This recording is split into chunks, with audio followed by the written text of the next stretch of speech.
Voices, a student program that provides a platform to aspiring journalists, shared personal stories that highlighted the issue between Chinese American parents and the LGBTQ community. Here's the story of Li Tang, a Chinese Vietnamese American lesbian woman from San Jose that decided that she just wanted it to be over. She had been dropping hints about her relationship with her girlfriend, Richmond, to her parents for days, showing them pictures from their recent trips and discussing the couple's plan to study abroad.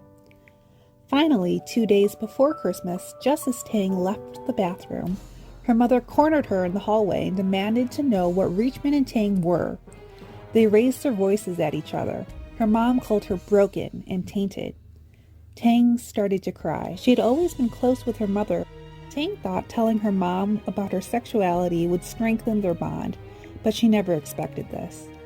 So she told her parents she would break up with her girlfriend just to end the fight.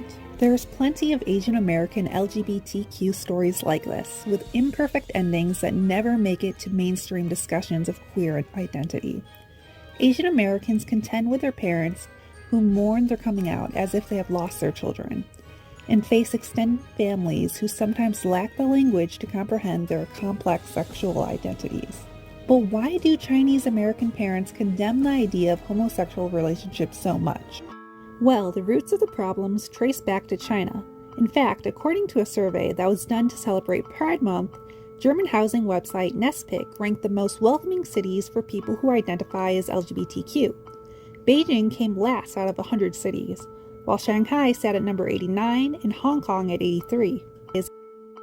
Many Chinese parents consider it the end of the world if their children are queer, and state that their identity is not natural.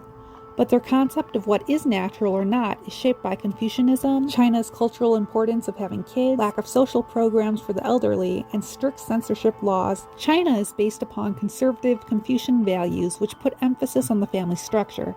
Getting married and having children is valued. So parents in China insist on setting their sons and daughters up for arranged marriages despite their children's pleas not to. In order to combat arranged marriage, many unmarried LGBTQ people would have to resort to other measures like sham marriages as a way to fool both families. Another reason why the family structure is so valued is because there aren't many social programs for the elderly, and there's a problem regarding senior living. Being an elder in China with no kids or grandkids to take care of you is similar to not having insurance or a retirement plan, which offers one explanation why many elders in China oppose homosexuals more than the younger generations. Also, as I mentioned earlier, there are strict censorship laws in China that eliminates the majority of LGBTQ relationships on all types of medias. So, with LGBTQ culture being so hidden and shamed upon by both family members and the Chinese government, it may be hard to make any changes to China's social norms. And Chinese immigrant parents have trouble accepting their children because of these negative ideologies about LGBTQ people internalized from their homeland culture. According to the Trevor Project, the leading national organization providing crisis intervention and suicide prevention services to the LGBTQ, in the US, Asian Pacific Islander youth were significantly less likely than non-API youth to share their LGBTQ identity with their parents. However, they were just as likely to share with their friends. The lack of communication and feeling of being unaccepted by one's own parents can lead to unfortunate outcomes. LGBTQ youth are significantly more likely to report depression and thoughts of suicides compared to straight cisgendered peers. According to an article called The Closet, Psychological Issues of Being In and Coming Out, it can be painful to keep significant aspects of the self hidden or to separate aspects of the self from each other. For those in the closet, hiding and passing as heterosexual becomes a lifelong moral hatred of the self, a maze of corruptions, petty lies, and half-truths that spoil social relations in families and friendships. The LGBTQ community must decide on a daily basis whether to reveal and to whom they will reveal themselves to. Coming out is a process that never truly ends.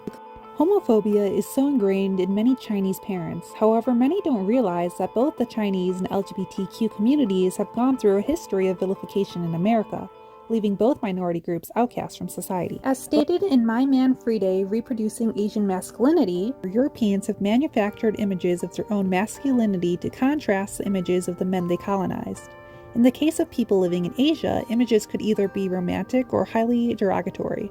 The most troubling images often constructed the Asian male as effeminate and as possessing a problematic sexuality relative to the European male. Whether positive or negative, the stereotypes were created by Europeans and later Americans who then spread the stereotypes around the world with mass communications. These depictions highlighted Chinese Americans as sexless and oversexed, passive yet aggressive, socially ambiguous but also culturally exceptional and distinct. These kinds of prejudice that Chinese and other ethnic Asians face in this country defines the core of the Chinese and Asian American experience. This exclusionist history serves as a symbolic reminder that Chinese in America are perpetual foreigners and are never fully American. Overall, the two communities' histories and lives have gone through similar demeaning stereotypes. Both are sexualized, fetishized, and outcasted. So it may be especially difficult for children from minorities to deal with stereotypes from both communities, as they will have to suffer from two or more forms of oppression. LGBTQ acceptance has come a long way. However, within Chinese communities, homophobia is still prevalent. Homophobia is so ingrained in many Asian parents that their LGBTQ kids fear coming out more than anything in the world, which takes a massive toll on their mental health, causing many to fall into deep depression without parents even noticing. There is an added stigma surrounding mental health in the Chinese community, which bars us even further. However, we must remove that stigma and remember that we are not above our mental health, and we need to take care of ourselves. Bottling our fears and emotions is extremely detrimental, and we must further promote conversations between Chinese parents and children.